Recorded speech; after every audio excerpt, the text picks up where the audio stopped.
Aquaman y el Reino Perdido es peor que The Flash. Sí, ya sé, es un montón lo que estoy diciendo, pero ahora les voy a explicar por qué. The Flash fue una película entretenida, genérica. Los personajes estaban bien desarrollados dentro de lo que cabe, te pueden gustar más o menos. La trama, si bien era clásica, por lo menos tenía un punto, estaba llegando hacia algún lado. Tenía algo para contar. El CGI fue horrible y la fuerza antagonista dejó bastante que desear. No es destacable The Flash, pero no es la peor basura que vi en mi vida. Ahora bien, Aquaman 2 mantiene el espíritu entretenido de aventura de la primera parte, pero le cuesta mucho arrancar, y eso de que lo mantiene, bueno, hasta ahí lo mantiene. El primer acto es muy lento porque hay que establecer a Aquaman desde el lugar que lo dejó la primera película. Y en esta quieren dejarte en claro qué es lo que pasó, como si uno se hubiera olvidado de la primera parte. Está bien que pasaron 5 años. Aquaman en aquella terminó siendo rey, se sintió como un final cerrado, terminó su camino del héroe, se convirtió en lo que él no quería ser pero estaba destinado a ser. No había mucho más hacia dónde ir después de eso, y este principio de esta secuela lo deja en claro. Aquaman ahora es padre, tiene un bebé, tiene sus obligaciones en el reino, tiene su rutina diaria, en fin, te hacen un recap, o sea, un previamente en de lo que pasó antes y de lo que pasó en el medio, pero como el status quo de Aquaman, o sea, de Arthur Curry, quedó tan alto en la primera parte, creo que no supieron cómo introducirlo en la trama de esta película. Esto es una filmación de estamos de vacaciones por las fiestas, de ahí que no solamente el fondo esté todo arrugado, sino que mi camisa está toda arrugada porque este no es donde filmo, el lugar donde filmo en realidad, así que les pido mucha paciencia. En fin, acá tenemos a Arthur Curry como padre. Tiene que criar a su hijo con su propio padre, el padre de Aquaman, y la madre del niño, o sea, Mera, interpretada por Amber Heard, brilla por su ausencia. Todos sabemos los problemas legales que tuvo Amber Heard en el bastante famoso caso de Amber Heard versus Johnny Depp. De hecho, muchos esperaban que Mera ni siquiera esté en esta película o con un papel muy reducido, e incluso que la mataran, justamente por todos los temas legales de Amber Heard. Aún así no, está bastante más en la película de lo que mucha gente quiere o espera, aunque casi no tiene diálogo y su participación es anecdótica cuanto mucho. La película recién se pone buena en el primer punto de giro. ¿Qué es el primer punto de giro? Bueno, una película o un guión clásico de cine son 3 actos, algunos dicen que son 4, porque el segundo acto lo dividen en 2, entonces tenés el punto de ataque, que es donde arranca la película, tenés el detonante, que es donde el protagonista o la fuerza protagonista entra en contacto con el conflicto principal, suele estar en un guión clásico entre el minuto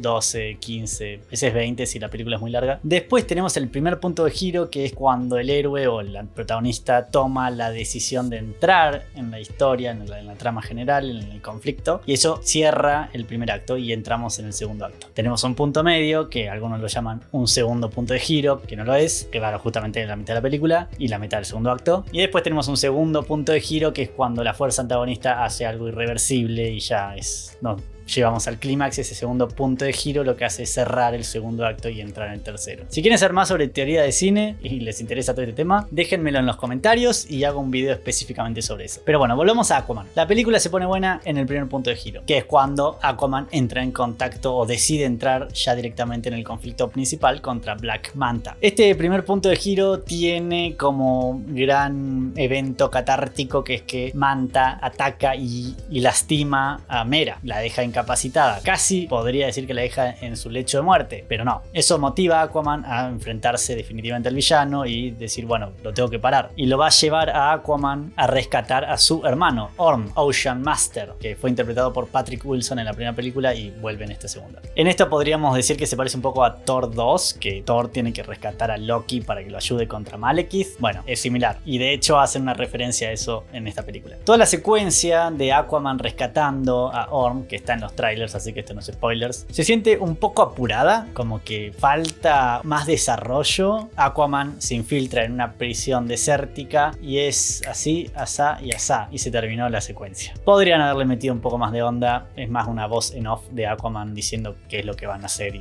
y lo hacen y listo. Ahora bien, el punto a favor es que la dinámica entre Aquaman y Orm realmente levanta la película, porque hasta ese momento estaba siendo bastante aburrida, y Patrick Wilson y Jason Momoa tienen buena química, la verdad, y Patrick Wilson Wilson es un gran actor, así que ayuda muchísimo que esté en la peli. De hecho, la siguiente secuencia es Aquaman y Orm yendo a una especie de submundo donde hay mafiosos, gángsters, piratas del mundo subacuático, que está bastante buena. De hecho, es la única secuencia que diría que le metieron algo de imaginación a la historia. Los personajes son entretenidos, el aspecto visual de ese lugar es muy interesante. Casi se siente como la primera vez que vemos Atlantis en Aquaman 1. Ese efecto de sorpresa, de fascinación que no está en toda esta otra secuela, no lo tiene en ningún lado excepto acá. Y de hecho es interesante contrastar esta escena con estos animales marinos bailando, cantando, jugando al póker o lo que sea, con La Sirenita, el remake live action de La Sirenita, donde los animales son hiperrealistas y Disney no quería que un pulpo toque el tambor, por ejemplo. Y acá en Aquaman les da completamente lo mismo porque es fantasía y punto. Pero bueno, volviendo al otro, en esta secuela no exploran Atlantis, no exploran la mitología de los 7 reinos, no exploran todo este mundo que hay en el océano, no exploran nada, no hay desarrollo. El único desarrollo mínimo es el flashback con respecto al verdadero villano de la película y este reino perdido, séptimo reino perdido, que voy a hablar ahora en un ratito más porque es muy interesante cómo fue construido. Pero para redondear esa idea, se nota que bajó el nivel en todo el espectro de la película. Bajó el nivel de la trama, bajó el nivel de desarrollo de personajes, bajó el nivel del conflicto en sí entre el antagonista y el protagonista, bajó el nivel de la apuesta que tenía el estudio y que tenía James Wan, el director de la primera película, el director de esta, el director del Conjuro y otras, que es un director muy bueno para entretener, sabe qué es lo que quiere hacer y lo hace. En esta película se siente que él no la dirigió un comité. Todo el segundo acto es como una especie de 50-50. Es a veces entretenido y muchas veces aburrido. Se alarga innecesariamente en algunas secuencias. Hay mucho diálogo y después acción y diálogo y acción y diálogo. Siguen con el chistecito este de la primera parte que dos personajes están teniendo una conversación y de repente ¡boom! Una explosión y son interrumpidos. Bueno, que en la otra película parecía ya un gag y la gente lo notó. Acá pareciera que lo hicieron a propósito porque Aquaman de hecho referencia esto de que uy, cómo odio esas explosiones. Pero no es gracioso, ya lo vimos, ya lo usaste y lo siguen usando después de ese chiste. No es como que bueno, lo hicieron un par de veces, reconocen el cliché y dicen bueno, basta, no lo hago más.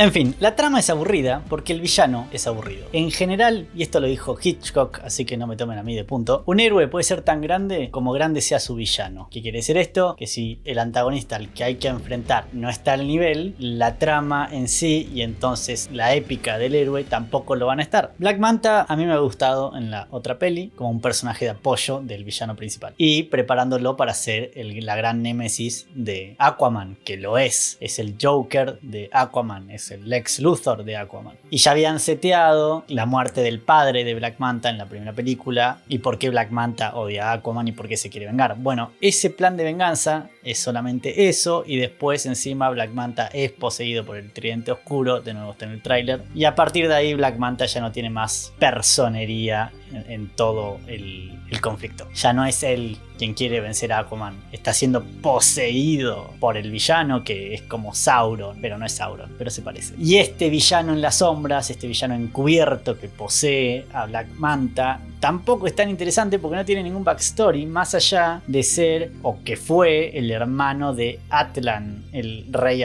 de Atlantis que conocimos en la primera película en un flashback y de hecho cuyo tridente Aquaman tiene que encontrar en la primera película. Bueno, el villano este que no es Sauron es el hermano de ese. Fin, eso es todo. ¿Por qué ese villano quiere hacer lo que hace? Y bueno, es un malo genérico. Y Black Manta es un malo genérico. Así que el actor de Black Manta, que no me acuerdo, el nombre es muy largo, totalmente desperdiciado para la calidad actoral que tiene. Y a eso sumémosle que dentro del conflicto principal tenemos el cambio climático. Black Manta tiene que liberar a este Sauron y lo hace calentando el medio ambiente para derretir los hielos. Y es una crítica de la película al cambio climático. ¿Está bien resuelta? No, se están tomando medio en joda un tema de la vida real que es complejo y polémico. Sí, más allá de la postura que tenga cada quien con el cambio climático, la película se lo quiere tomar en serio, quiere mostrar su posición, viste, anti cambio climático, pero no sé si combinar estas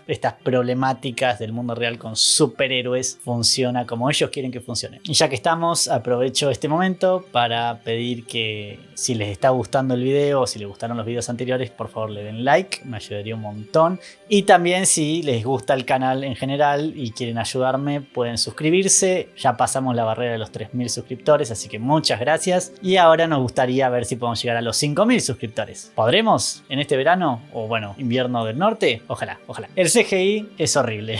No es horrible. Ya después de un punto de la película te acostumbras al que se vea mediocre. Es mediocre. No es terriblemente malo, ¿ok? Pero no es bueno. Se nota que Aquaman 2 es una de las tantas películas del mainstream Hollywood, especialmente de superhéroes, que no tuvo tiempo de, o no le dieron tiempo a los artistas de efectos especiales para completar el trabajo como debería. Ahora pasemos a lo que quería decir antes, y es que esta película parece estar muy inspirada en Lord of the Rings, en El Señor de los Anillos. La estética visual es muy parecida. De nuevo, este villano, Necron, creo que se llama, no me acuerdo el nombre. Se parece muchísimo a Sauron, pero no es que se parece a Sauron desde la personalidad. No, se parece visualmente a Sauron. El castillo que tiene el tipo, la fortaleza en este reino perdido, es muy parecida a Minas Morgul. Todo puntiagudo, todo negro y aparte luces verdes. O sea, y sumémosle que el tridente oscuro, quien lo tiene, es poseído por la fuerza maligna y lo lleva a cometer cosas que capaz que no haría siendo el mismo. Como el anillo único. Y que de hecho es el arma de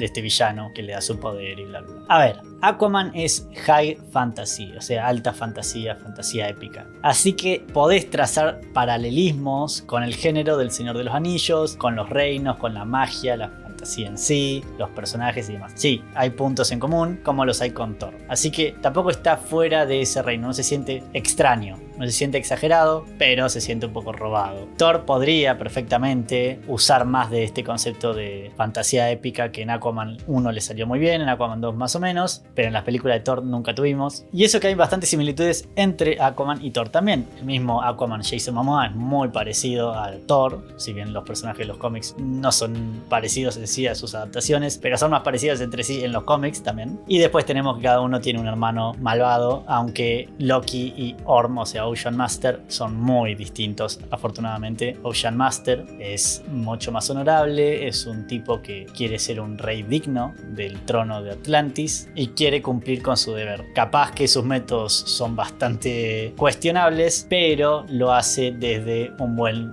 lugar, lo hace con buenas intenciones. Loki es el dios del engaño, era el dios del engaño, y al menos en la primera película de Thor y en Avengers 1 en realidad quiere el poder para sí mismo. Y hablando de la relación de los hermanos, Aquaman de hecho no quiere ser rey. No lo quería en la primera película y en esta mucho menos, y no solamente que sus acciones lo demuestran, sino que él lo dice, se lo dice a Orm: yo nunca quise esta posición, yo te quité el trono para evitar que mataras a los de la superficie, no porque yo lo quisiera. Orm se lleva una sorpresa. Y tiene sentido, Aquaman en ese sentido es coherente, es un tipo que quiere ser un superhéroe, quiere ser un campeón, quiere ayudar a la gente con su fuerza y sus poderes, no quiere sentarse en el trono y tomar decisiones. Pero hay una incongruencia en la película, porque cuando Aquaman decide ir a liberar a su hermano, que está siendo prisionero por uno de los reinos que traicionó Orm, Atlana, la madre de Aquaman, le dice: no podés hacerlo porque sos el rey de Atlantis, si lo haces y vas vos directamente va a parecer un acto de guerra. Y él dice: bueno, no, me tienen que ayudar, bla, bla. Lo hacemos en secreto, nadie se va a enterar. Era una gran oportunidad para que Aquaman, que no quiere ser rey, no quiere la responsabilidad de ser rey, dijera: bueno, ok,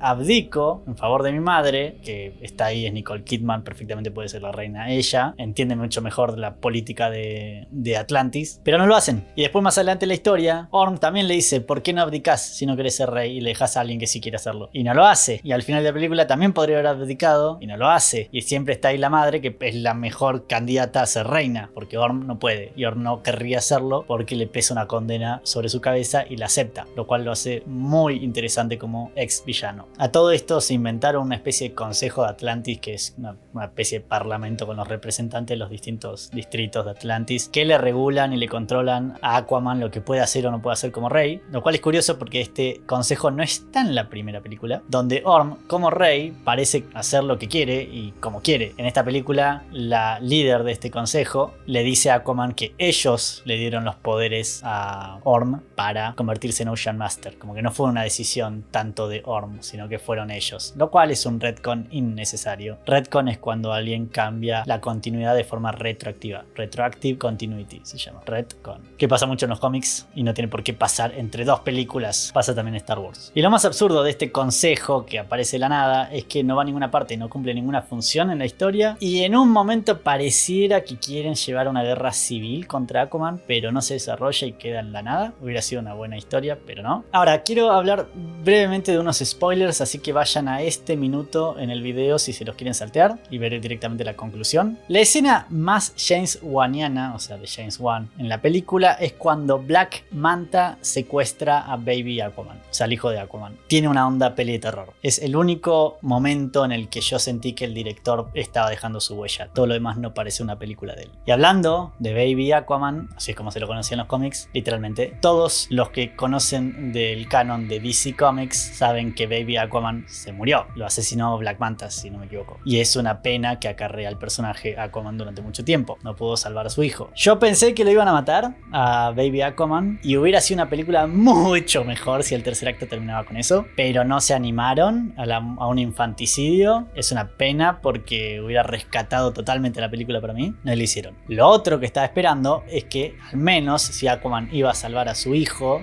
de Black Manta, hicieran lo que hicieron en la Justice League, la serie de animación de los años 2000, donde adaptaron el momento en que Aquaman pierde una mano. Se la cortan y le ponen una especie de garfio súper moderno. Está muy bueno. Todo el final, todo el clímax estaba esperando córtenle la mano, córtenle la mano, córtenle la mano, pero nunca se la cortan. Eso también me hubiera salvado para mí. Le hubiera dado muchos más puntos a la película si hacían una de las dos cosas. Maten al hijo o córtenle la mano, porque es adaptar al gran Aquaman de Peter David. No lo hicieron, así que es una pena que se lo perdieron. Porque el final es bastante genérico. Que son muy pocos los superhéroes que terminan la película perdiendo una parte del cuerpo. Podemos pensar en Thor al final de Thor 3, pero fuera de eso no son los más. Ahora sí, la conclusión. Lo que escuché al salir del cine, varias personas charlando. La sala no estaba llena, pero bastante más llena que de Marvels, así que asumo que a la película le va a ir bien. No al nivel de la primera parte, pero puede que le vaya bien. Tiene bastante tiempo para recuperar dinero. Bueno, en fin, lo que estaban opinando es que no está mal. No está bien, pero no está mal. No es terrible. Ese es el nivel. Creo que The Flash se sostiene mejor en lo que es la estructura de la historia y los personajes, y el punto que quieren contar entre la relación entre Barry Allen y su madre es mucho más fuerte que cualquier cosa que hayan montado acá en Aquaman. Aquaman no se siente que trate de nada. Por más que sea entretenida, por más que los personajes sean más divertidos que los de The Flash, por más que la relación entre Orm y Arthur esté buena, sea interesante, mucho mejor que la de Barry Allen con Barry Allen y Michael Keaton. Aún así sentí que la otra película por lo menos tenía algo para decir, y esta es simplemente Aquaman 2. No es la peor película de superhéroes de este año, la verdad es que hubo muchísimas malas, todas menos Guardianes de la Galaxia 3 básicamente. Shazam 2 igual fue entretenida. Capaz que es una buena comparación. Aquaman 2 y Shazam 2 son muy parecidas en ese aspecto. No sé si la recomiendo para ir a ver al cine. Yo sé que no la vería dos veces. Aquaman 1 la vi dos veces, pero esta no me dan ganas de volver a verla. Y la verdad es que también así se termina el famoso DCEU, o sea el DC